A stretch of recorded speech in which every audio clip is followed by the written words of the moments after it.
Vice President of the VHS Black Student Union. And in honor of Black History Month, we are super excited to host the Village School's first annual Black Excellence Alumni Panel in the school's 56-year history. To start off today's event, we would like to introduce the panel members and talk about them in their graduation order. So starting off with Audrey Ajakaye, the class of 2022. Hi, everyone. Great to be here. As Amabel mentioned, my name is Audrey Ajakaye, and I'm a class of 2022 graduate.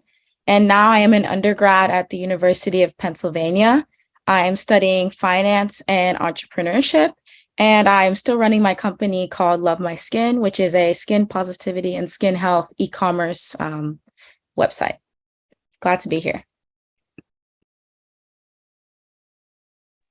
Thank you, Audrey. Next up is Diana Omomei, class of 2018. So, hi everyone. I'm Diana. Like Amabel said, class of 2018 from Village, and I graduated from Georgia Tech in the class of 2022. And during my time there, I was able to do various internships across different industries. I'm actually graduated with a computer science degree, and now I'm working as a software engineer at Schoenfeld, which is a hedge fund in New York City. Thank you, Diana. Next up is Liz Matthews, class of 2018. Hi, everybody. My name is Elizabeth Matthews. I'm known by Liz Matthews, class of 2018 Village. I went on to undergrad at Sydney College of Louisiana, where I graduated with my bachelor's degree this past May in biology. Now I'm currently the lead coordinator for a local research site here in Houston, and it's a pretty cool job. Thank you. Thank you. Next up is Michelle Mankiti, class of 2016. Hi, everyone. I'm Michelle. I graduated in 2016. I studied architecture at MIT and graduated in 2020. And I'm currently working as a product manager at Goldman Sachs, based in Dallas. Next up is Dylan Jones, class of 2013. Hi, everybody. My name is Dylan Jones. I graduated from Village in 2013. I went to the University of Pennsylvania, graduated from them in 2017.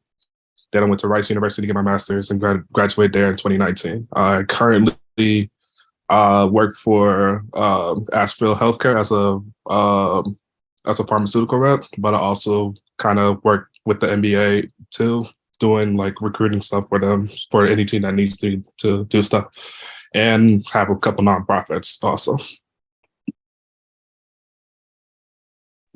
Thank you. Next up is Ope Amosu. He is from the middle school class of 2002. Yeah, like I mentioned, you guys had to dust off the yearbooks to find me. It's been so long, but my name is Ope Amosu. As she mentioned, I graduated from Village in 2002 when we only had a middle school. Ended up doing my undergrad at Truman State University in Northeast Missouri. And then I got my MBA from Rice University in 2014. Since then, I had a full-blown career as a corporate sales executive in the oil and gas space. And in 2021, I officially ended that to go full-time as a owner and founder of a company called Chop and Block, which is a modern West African-inspired food and beverage concept based out of Houston. So that's a little bit about me. Looking forward to answering some questions on the panel. Thank you. And our final panelist member is Christopher Matthews. He's from the class of 2012, the first high school graduating class. Hey, how's it going, everybody? I'm Christopher Matthews. Let's see here. Graduated undergraduate from Colorado School of Mines with a degree in petroleum engineering. Went on to continue a graduate school, graduated with an engineering and technology management master's, and have been in the business intelligence, kind of data analytics space for most of my career. Currently, I'm the business intelligence manager over at a small telco company that's run out of the Northwest. So having lots of fun with that. Looking forward to talking to everybody. Thank you, panelists, for your introductions. And during this panel event, students feel free to drop any questions you have for the panelists in the chat. We're going to be taking a few questions at the end of the panel. So now flowing into the panel questions, the first question of the day is, what did being Black at the Village School mean to you?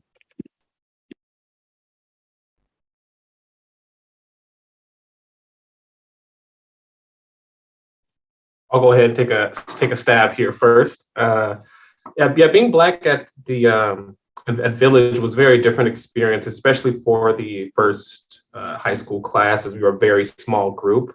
And I think we really had a really broad sense of camaraderie and really wanted to kind of make our mark on the class and classes to come. So we really wanted to make sure that we welcomed everyone and anyone with open arms, especially any of those that had a minority background, and really wanted to kind of build a growing and all-encompassing community. So, what it meant to us was a sense of pride that, anyone that's coming into Village of a minority background, you'll be welcomed with open arms, and we want to help kind of start and build that tradition and continue it. And just to piggyback that, I came to Village kind of late, and Chris Matthews was actually he's my basketball teammate, so he was actually the person that actually really made me feel like I belong here, and especially with my other teammates also too. So just like the inclusion of just letting everybody know that everybody belongs here and everything like that, definitely has a big effect. So I'm gonna jump in next. So I was in the dorms, and for me, it was very much like leaving my home country, Nigeria, to come to US for high school education. And one of the things that I really loved about Village was that I had that community of other people who were international students who had gone through the same difficulties that I was going through.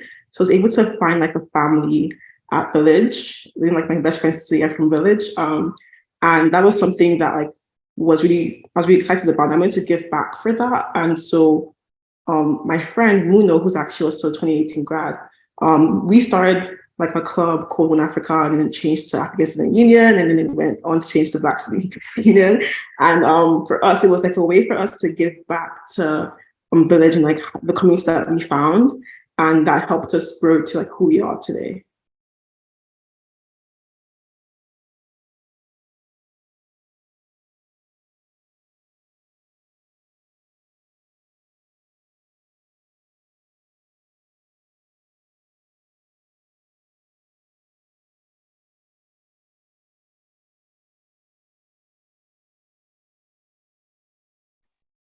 All right. I'll add to that as well. I think I had a bit of a unique experience. I mentioned I was one of the initial older members at the Village School. So I actually started the Village School in about 92 when I was 4 years old. And I went to Village from that point on through middle school. And so being Black was really just a journey of self-discovery for me. Throughout that process, I was at the high points, one of 3 Black people in the entire grade.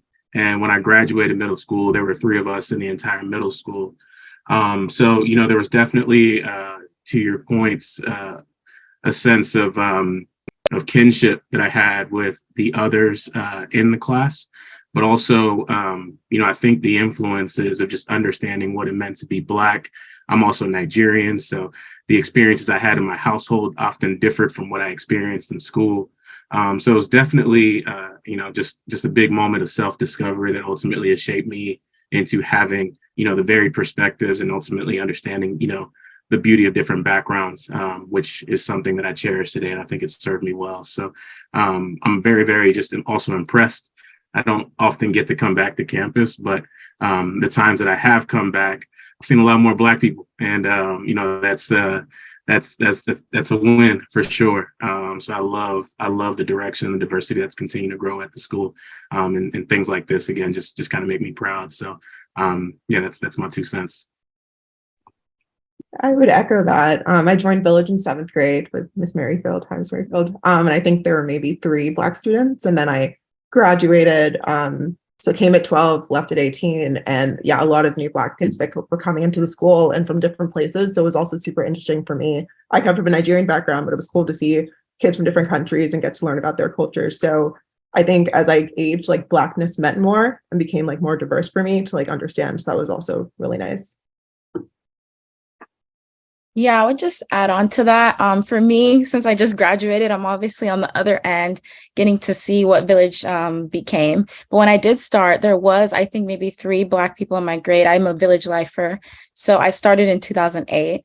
And so it was really beautiful to see just the growth over time and the connections that you do make. And to a lot of you guys' points, also seeing the diversity even within Black students was really huge for me. And I think it was things like doing Blue Key, where I got to like onboard a lot of new students, a lot of dorm students, just a lot of different types of Black people that were really, really good, because we were able to keep those connections and I would check in on them. And it was just like a cool network of people that I could go to for anything. For me, I wasn't in the boarding school, so I didn't really have that initial community. But where I did find it was in sports. So that's kind of cool to have that community now. And looking back, when I got the invite to the BSU, I was like, oh, that's amazing. So it's very beautiful to see, more Black teachers specifically, other than Coach Thomas, as I call her. I'm Miss Merrifield.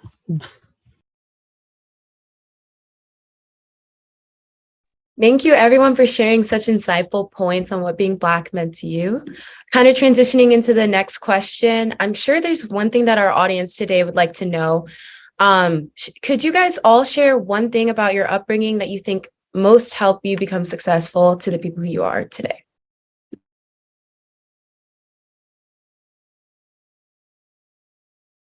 I can start here.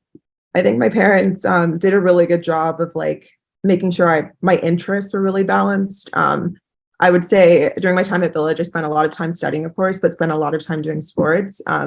Started doing basketball and then realized like track was where it was really meant to be. And I think I really took that into college because once I entered, I was really able to like balance academics with also like having a social life, making sure I was like physically healthy, which of course like attributed to like mental healthness. So I think that was something like they really pushed for and something they continue to do like as they're aging. So definitely something I want to continue doing now that I'm out of like the school system and really in charge of myself. I would say, obviously, my mom and my brother here influenced me a lot. They really taught me how to have an open mind and how to network and how to just have conversations. So it was not a problem for me just to walk into a room and be like, "Hi," with my teacher specifically. So just kind of really prepared me for school because I was able to network with the president, the provost, and professors, and my recommendation letters were really good because I had that foundation in Village of just communicating and being open to other cultures, religions, etc. Yeah, to jump off that point, my little sister, you got to be tough on these kids. No, I'm kidding. No, but in all seriousness, growing up, especially with my little sister here on the call, we were in a single parent household, so we really had to have lots of discipline and camaraderie with my sisters and myself to really work together and have that teamwork.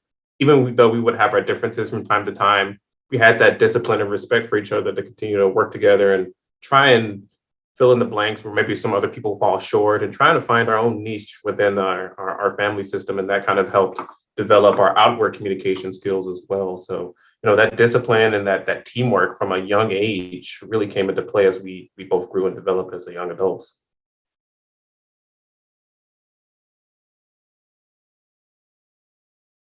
So for me, I think it's because like my parents believed in me. Like ever since I was young, I kind of really knew I was going to be a software engineer. Like I always told a story about like when I was 9, I had like opened her computer up and like tried to put it back together, and like I was convinced I could do it. And then the next day she literally bought me my own laptop, and that was like how it started. And for me, it was kind of like their belief in me, like then fostered my belief in myself. So I could honestly like see myself doing whatever like in life. And so I didn't think like my goals were so out of reach because like I guess their influence on me. So I would say like one thing is like also believing in yourself as well, and also find yourself with people who believe in you as well. Because now I have those same type of that characteristics of my friends to help me grow better. Yeah, I'll add to that as well. For me, So I'm first generation American. My parents are both immigrants from Nigeria. And so I think for us, we had a huge emphasis on like excellence in every way. So whether that be through academics or extracurriculars, anything was just about trying to do the best that you can and really continue to push yourself. And I think that's really something that's helped me till today, because I don't ever try and create ceilings. I just kind of, make goals, and I'm continuously trying to increase those goals and just kind of work to improve myself, but also to help others around me. So my sister Amabel is on the call here too. So she's 2 years younger than me, so we're very close, and same for my brother as well. So it's all about also, like Christopher said, kind of working with their siblings and seeing where you guys differ, but then how you can work together to help uplift each other.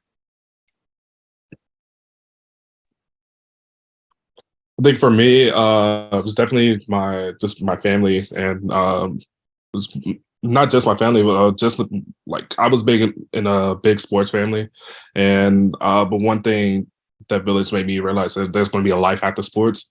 So I had to switch out this like mindset where I'm like, oh, I'm only going to do sports and sports only, to I'm like, okay, I need to focus on my education and education too.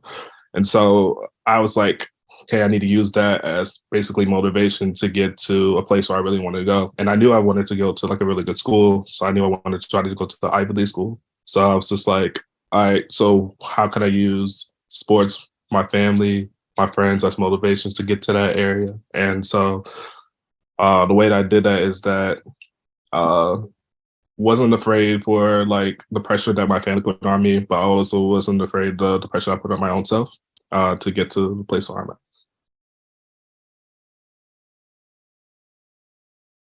Yeah, and I would say for myself, I think my parents, I mean, they're Nigerian too, so y'all can probably relate, but they expected more out of me than I probably expected out of myself initially.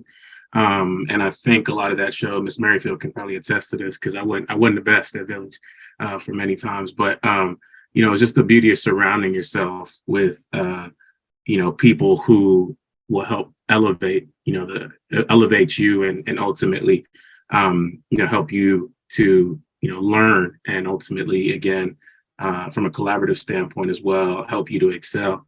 So my experiences just growing up, I think, honestly, one of the big reasons why I took pride in taking this call was I felt like those experiences I had as a child from both my parents and from school helped to shape me and give me that outlook that, anything is truly possible. And, in addition to that as well, if you surround yourself with those who are truly striving for excellence, even if you don't hit the moon, what they say, you'll still be amongst the stars. And I saw that as I went to high school and as I went to college. To be honest, Village was probably the most challenging school I was in for my whole academic career. So, I think not being afraid to put yourself in those situations that truly challenge you. Once you step out of those situations, you'll truly realize that you're a lot better because of it. Thank you, panelists, for answering that question. Kind of adding on to that, do you think you have any tips or tricks for students to use now, maybe in their social settings, in the classroom or outside of the classroom, to make them as successful or more successful than you are today?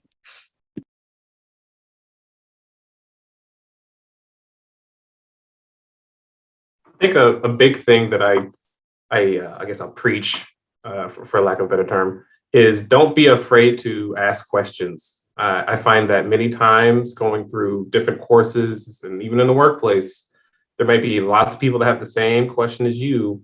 And there's sometimes that hesitation, almost anxiety even, to speak up when you don't understand something or you want to seek more understanding of something. And I found that the more that you can resolve that fear, the more you can put yourself out there for opportunities to learn and grow. And it's not always easy. I remember there's times in lecture back in college when we're in a big auditorium, the professor goes, "Hey, everyone on the same page? We're good to go?" And it's quiet. And then I'm the only one like, "Nope, I don't get it." And we have to go back to that subject or that topic. But, crossing that and conquering that fear and really being able to put yourself out there to learn can really open up doors for your future. And you never know who's in that same spot as you, having that same question. You don't know who you could also be helping as a side effect. I'll build on that as well. I think, with over time, one of the things that I've learned is value comes from what you can not only create for yourself, but create for others. I think this is a huge example here. Us being on this first inaugural call really is going to hopefully, help to propel some of those who are listening on this call, beyond maybe what they would have thought initially. So, I think, if you have opportunities in school to not only help to improve yourself, but to leave something that's lasting for others, it's definitely going to serve you well. You feel better because of it. So that's the big thing there is just not only think about what you can pick up, but also think about what you can leave behind for those that are coming after you. And like to add to that as well, I think building a community of people who are like-minded and are trying to do the same things as you, oftentimes like will help you like combat things like stress, anxiety, just like feeling like you're like honestly imposter syndrome. And that's one of the things that has helped me, I guess, like grow as a person. It's like finding people who also want to do the same things that I want to do, and also that also comes from networking. So not being afraid to reach out to people that you don't know on LinkedIn, or like around the person that you see in class as well. And those of you who are probably like graduating like this coming May in college as well, making new friends, are things that could also impact how your trajectory goes as well. I would also say it's important to have like different outlets for happiness. So like not everything is about school or work or family. Sometimes they're going to be like ebbs and flows and everything, but just make sure like there's always something you could be doing, something else you could do. If something, makes you feel sad, then move on to something else. And then that's also the same with people. Like you might have friends in this club, but then you have friends in another club. So you're able to kind of like move around and like make sure you're building like a full, cohesive, holistic community. And just like, just helps you like become like a better balanced person. Specifically, I might go a little bit deeper here. I would say like don't try to get too caught up in like comparing yourself to anyone else. I know I struggled with that being at Village and not having an African background. Like I really struggled to find my role, and it was the same in college. And so I got caught up comparing myself, right? But people are gonna hit different benchmarks at different points in time. Your success isn't measured by someone else's success. If you compete with yourself, you're always going to succeed because you are the measure you set and you're the measure you're chasing, So just don't get caught up in like what everyone else does, but still find that identity and find that peace within yourself, because life will go smoother because you won't have that overwhelming anxiety of, oh, well, this person got this person did this. It's just you.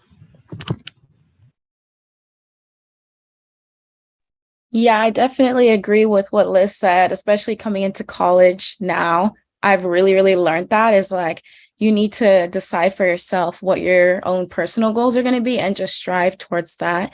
And in addition, I would say also don't let factors that people say should prevent you from doing things prevent you. So for example, like age or things like that. I've often been, the youngest person in a room, whether that's a boardroom or trying to seek funding from investors, all these, things. But I feel like it's about just being confident in your own abilities and knowing what you bring to the table. So that way you always feel confident in what you can provide to others. I guess I would also say just if you have resources, use your resources always. There's a bunch of times when I was in college where I was just like, especially like my freshman and sophomore year, that I didn't want to use any resources around me. And I think that affected me negatively until I became a junior, became a senior, when I started to figure out like, oh, I need to figure out what I need to do in life and yada, yada, yada. But also what I learned too is that it's okay not to know what you want to do in life yet. I mean, we're still young and everything like that. So it's going to take a couple of tries to figure out what you want to do. And once you figure out what you want to do, just like put your like efforts into that. But it's okay. I know people are going to be like, I know like, especially how I was very frustrated when I did not know what I wanted to do in life.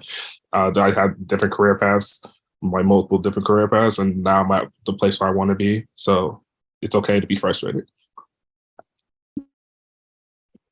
Thank you again for those insightful questions, and kind of building off of the topic of challenges and such.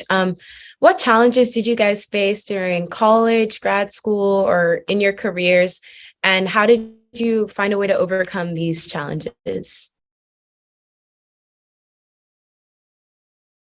I'd say specifically for me, I wouldn't college, kind of like my brother said, inquisitive. So I always had questions, and I very much so went against the status quo or the tradition of what a student to do. So professors didn't really know how to handle me. It's kind of more like, you should do this or you should do that. So a part of that came into imposter syndrome, and I didn't really know what I wanted to do, like Dylan said. But over the course of time, I'm sorry, what was the question again? I'm so sorry. No problem. It was, what challenges did you face and how did you overcome that? Oh yeah, so pretty much all of that. And it just kind of made me in this headspace of like, some people are going to medical school or some people are doing XYZ. And one thing that I was blessed to have along the way is different research opportunities. And I found out that inquisitive nature is like sculpted for a PhD, right? Sculpted for research. So by literally when I graduated, it kind of all hit together and was like, okay, the reason why it's different is because maybe the type of research I want to do hasn't been done yet. Maybe I'm supposed to be a pioneer in the research I'm supposed to do. So that was pretty much the challenges I had in college, was being completely different and questioning everything.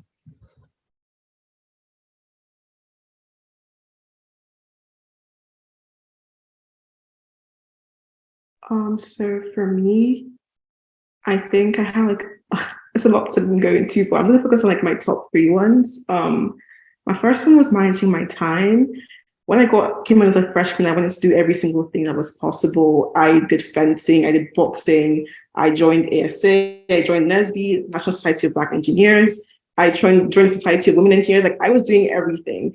And because I was like trying to find ways to meet new people and like just like make the most of my college experience. But with me doing that, I became very, very burnt out like by like, my second semester of college, because I'd always had these different meetings to go to. And I didn't really focus on like what was most important to me. So for that, I had to like then like reprioritize like what are the things that I truly love to do and like I am actually like passionate about, and like not just try to do everything that I come across. So that was like my first challenge. My second thing was that being extremely stressed. I went to a very high pressure college, and during my time, I was like a student leader for the African Student Association, and then I was also a student leader because I was a peer leader, and also I TA'd. I still struggled with doing too many things at the same time. But doing all of that, all the different things on my plate, I would get really stressed really easily because of dealing with other things like family and things like that, and classes, tests. So finding outlets to manage my stress and anxiety isn't the thing that was a challenge for me. So that also like leaned into having hobbies outside of just like school and work and things of that nature. So for me, that was like powerlifting, or I love fashion. So it would be like creating outfits and sending them to my mom and my friends, or I'm going out to eat lunch or going for a massage, and finding those ways to have like those stress outlets was extremely important for like not just my physical health, but also my mental health as well. And then like my last challenge was like imposter syndrome. Like I was in the College of Computer Science and it was majority like men. And I mean, now it's a lot better. Like now it's about 30% women now. Back when I first started, it was like 10% women. It was horrible, honestly. And then to count like Black women as a whole was even worse. I constantly always felt like I wasn't in the right place a lot of the times. And also like with me aspiring for like internship positions and me getting into those positions for those jobs and still feeling like I was less than. And finding a way to combat that was very difficult for me. And my solution kind of came in the way of me looking for role models, people who have accomplished things within this particular space, and finding those people and then just like scheduling talks with them to like see their experiences and how I could learn from them and feel less like imposter like. I'm also like believing myself again. I'll come back to that point again. Was like something I really had to focus on and remind myself like I deserve to be in this space. I have the credentials, the background, and the know-how to actually accomplish what I need to do. And I was kind of like, well, and also having people who also believe in me as well. So like managers and things like that. I made different internships. So now full time, it's not as difficult for me to like start working and make impact for the company that I'm working at now.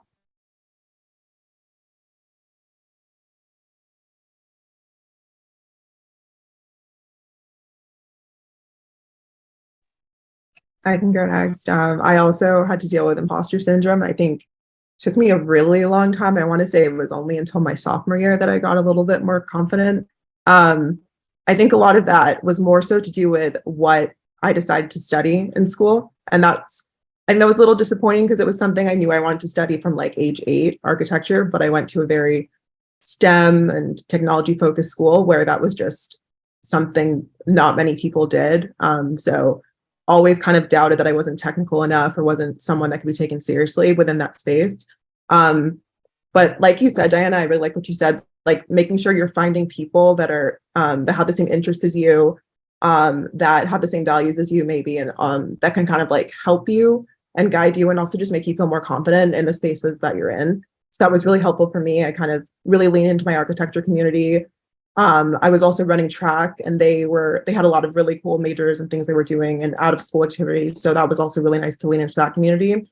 And that kind of brings me to my second challenge, which was making friends. And I think that's going to be like a lifelong challenge for many people. But I think the solution to that is just like making sure you're doing the things that you enjoy, and you will find people that way. You don't want to, do something that you're uncomfortable with.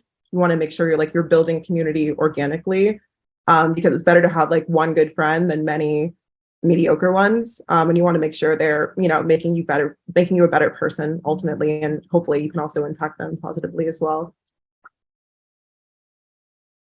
Yeah, I totally agree with what Diana and Michelle said as well. For me, being a freshman, I feel like a lot of people are telling me to do a lot of things at the same time, but it's about finding what I actually like to do.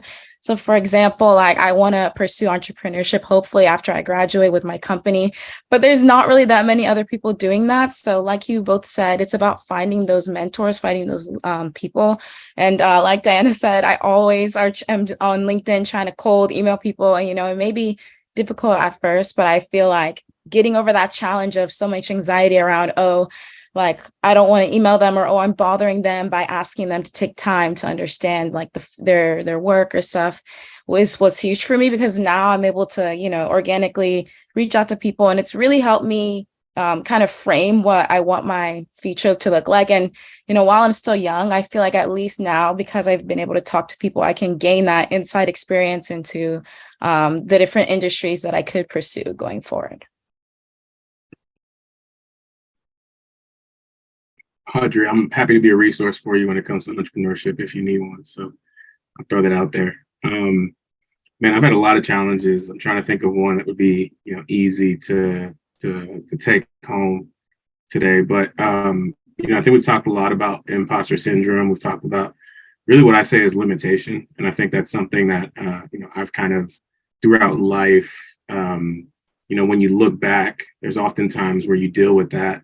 And you look back and you're like, man, I think I really could have done that if I gave myself the shot. So, for me, pivoting from what was a traditional or quote unquote, successful career to really put myself out there and create the business that I'm creating right now, was also me kind of putting my foot in the sand and saying, look, I'm going to take those shots that I wouldn't have taken before, because, I don't want to live regretting that I never gave myself those opportunities, regardless of what anyone else thinks or thoughts or what I think they would, think about it. And so, I think my challenge was ultimately getting to that point. And, fortunately, I think from what I'm doing right now, it served me very well and has allowed me to walk in a way that I feel is truly authentic to who I am, and open doors for me that, probably I would have never imagined, or others may have never imagined would have opened itself up for that opportunity. So I guess that's my words of encouragement. There is take some of those shots that you may be talking yourself out of.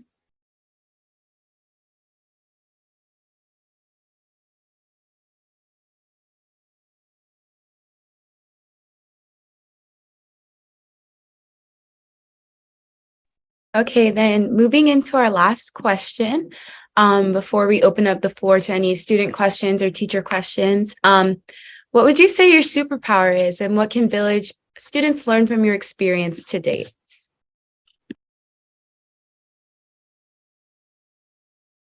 superpower is your brain. I just left a conference in San Diego and I met this neuroscientist, and she said that our brain is the only organ that can think of itself and solve problems. So me personally, what that looks like is I walk around with sticky notes and a notebook. I'm literally taking notes on this little panel. Just literally, when you think of something, just write it down, because like you could be onto something or you could be onto nothing, but it just gets your brain and the factor of solving problems. So then when something else comes up, you can go back to new solutions or old solutions, and it just makes kind of life real smooth. I would say, piggybacking off of that, I wanted to say for me, it's hyper focus. I feel like when I have certain things that I'm really interested in or certain goals that I want to meet, I really am really good at being able to target those and work towards getting those done. And that's in any aspect of life, whether it be in sports, whether they be in extracurriculars or school. I feel like just being able to like target in on things one at a time really helped me not feel super overwhelmed of like, oh, I have 20 things, but no, focusing on the one that you're doing right now and then building from there. So this is going to sound very, very horrible, so don't judge me. But finessing, and let me explain why I say finessing. In my opinion, I think you guys should really like pay it. Like once you go to like school, especially your freshman year, pay attention to what classes you're taking. Pay attention to what they need, and pay attention to like just like what type of maths there are, what types of writing they are, what types of all these other different subjects, everything like that. And then also know who you are as a student too. So I know that I'm a horrible test taker. Okay. And I know that if I take tests, most likely I'm probably going to fail a test because I get test anxiety and yada, yada, yada. But I know I'm a really, really good writer. So what I did was look for all the classes that I need the requirements, but they are mostly writing focused instead of test taking focus. So I think like the 4 years I was at University of Pennsylvania, I have never took a math. I never took a test at all. Only thing that I've been doing is papers and speeches. So I say, yes, I know I said finessing as in a bad way, but like pay attention to your curricular and just like know what you're good at. And then basically just like use your mindset to like take the classes that you really wanted to take and help you get through. I think finessing is an ultra power. So kudos on that. I'd say my skill set, or I guess my superpower, is creating more with less. Understanding how to solve problems. I think that's something that's definitely served me well. And I think problem solving starts today. Being able to also just not leave the paper blank, but figure out a way to connect some dots will serve you very well. And I think my natural superpower is just my ability to connect with others and build relationships. I firmly believe life is about relationships. You may not be the smartest, you may not be the prettiest, you may not be the tallest or whatever, but oftentimes relationships that you develop are what is going to take you to the next step, to the next level, or ultimately help you to fulfill your purpose. So I think if you can be in tune with what your superpowers are, ultimately they'll serve you well. Yeah, I think my superpower is like kind of like SpongeBob. I just like to absorb as much information and all kinds of things from around me and try to apply it to my day to day. And that's kind of what I try to encourage other people to do. Really be a sponge to what's around you and what you're learning, and be open to new ways of thinking, new ways of processing information, new ways about going about your day to day business. You may just discover something truly unique in how you're operating, or truly unique that you may cling to, and it might start a new hobby, it might start a new friendship. It could lead to so many different avenues if you just have yourself be open and really be able to just soak in as much information and experiences as possible. Yeah, so like I'm gonna take it back what everyone has said, but in a different way. I think for me, it's finding the simplest way to solve a problem. Like I hate doing things in like convoluted, like difficult manners. Like I want to get somewhere as fast as possible, and I somehow always seem to find the simplest way to solve something.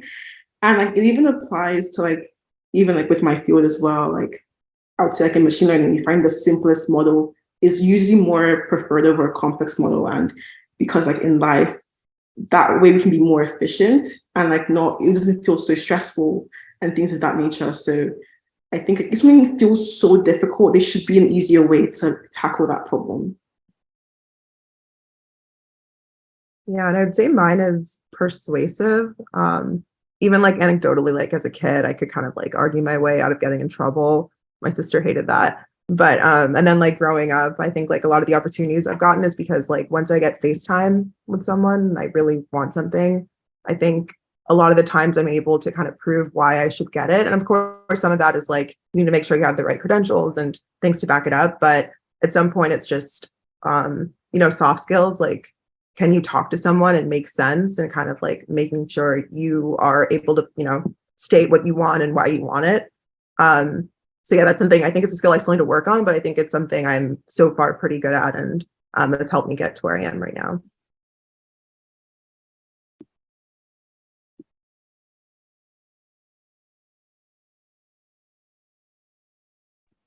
Thank you all for your great answers. Does anyone have any questions or anything that they would like to leave before we wrap it up?